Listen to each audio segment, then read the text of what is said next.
Known as the Worm, aka one of the best agitators in the league, Corey Perry has perfected the art of getting under his opponent's skin and kinda has it down to a science at this point, considering the fact that he's been in the NHL for nearly 2 decades. But as he's been busy getting his opponent's blood boiling, well, number 94 has been dealt his fair share of backlash. Yes, we're about to dive in and analyze several times that Perry got it handed to him. And with that, here are the top 6 times that Corey Perry was destroyed. And no, I did not intentionally post this due to what happened in Game 1. In fact, I already had this planned. So obviously the majority that chose to watch this video will probably appreciate the first sequence of events, or rather the catalyst for the hilarity that ensues afterwards. On St. Patrick's Day back in 2010, after recovering his stick and jumping back into play behind the cage, Prince Seabrook took it upon himself to remind Perry not to swat at anything behind his goalie's net. How would he do that, you ask? Well, by deciding to throw a high hit on the forward, which looked pretty painful. Now obviously this one wasn't the worst on this list, you'll see. Let's just call this the appetizer, shall we? So, after not having a whistle blown and after seeing his teammate get hit in the head, James Wisnowski decides to get his tough guy pants on and confronts Seabrook, not with words, but with a retaliatory hit. But it was Seabrook's reaction to the altercation that was just straight up comical. I mean, I definitely think Perry would have been a better fit for Broadway, but I guess Seabrook did take a drama class or 2 back in the day with that performance.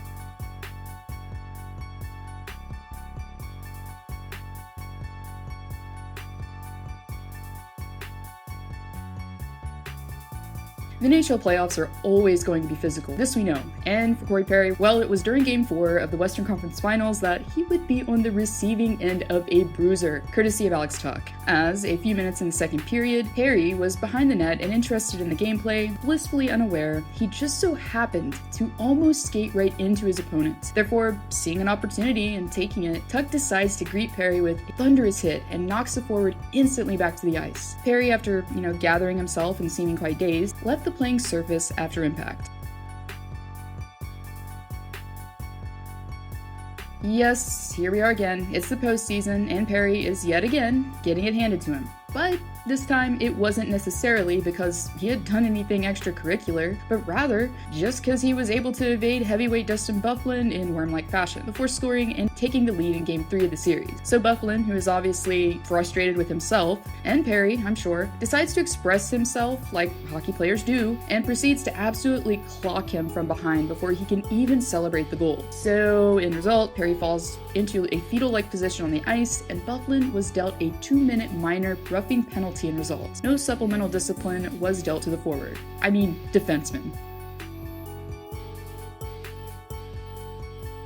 Now, even though this one probably wasn't deliberate, as Jeff Skinner would literally be the last player that I would expect to have malicious intent on the ice, but even still, getting destroyed, whether it be intentional or not, is still list-worthy in my book. Anyways, during a regular season meeting against the Carolina Hurricanes, and what were probably much brighter days for the current Sabre, Jeff Skinner, things quickly took a turn for the worse for Perry. As the Ducks were trying to get something going in the Canes' end, Skinner, who was trying to regain possession, gets tangled up with Perry on open ice. Perry, whose leg had just been bent awkwardly, could be shown falling to the ice in a circular-like motion. But it became quickly clear that the collision produced painful results for Perry anyway, as the forward could be shown needing assistance on his way to the dressing room while wincing in pain.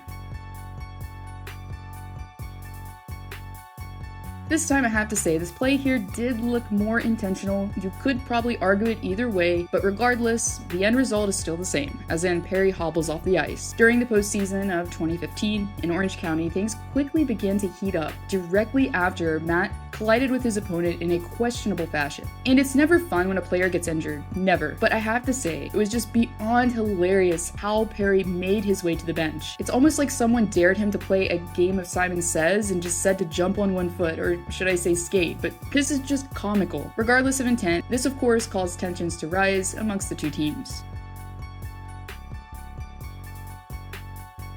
So if you did by chance watch my Jerk Moments video on Perry, then you'll know fair and well that he has quite the history with the Minnesota Wild. First, there's the questionable hit he threw on Jason Zucker, which took place months before this incident. To top it all off, the perpetrator here was Keith Ballard, as in one of Perry's long-standing rivals, at least according to hockeyfights.com that is. Midway through the first frame of play, as he was in puck pursuit, Perry was viciously upended by Ballard courtesy of an old-fashioned hip check. Perry, who was obviously in some discomfort and favoring the leg that was the point of contact, had to be helped off the ice by the team staff.